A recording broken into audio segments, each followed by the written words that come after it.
We are going to use the PuTTYgen, which is a short form for PuTTY Key Generator, to generate the public and private key pairs for SSH authentication. These keys can be used to access the remote server storage without a password. You need to keep moving your mouse in the gray area in order to continue generation of the PuTTY keys. This creates keys in formats compatible with the PuTTY, that is .ppk files.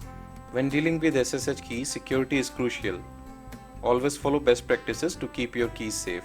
We are saving the keys in a secure location on our system to ensure that these are available when we need them.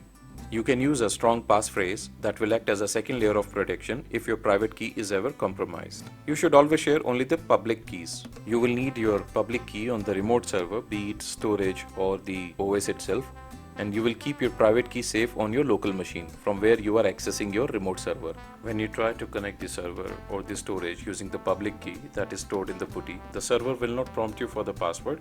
It will become a passwordless authentication because it will verify your identity comparing those public and private keys. You should always delete the keys when they are no longer needed.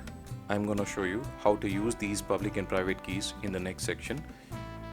We will use them with IBM V9000 storage. It's equivalent to IBM flash system. I have made another video on how to use these keys with IBM flash system. You can browse my channel and search for those videos. Thank you. Take care.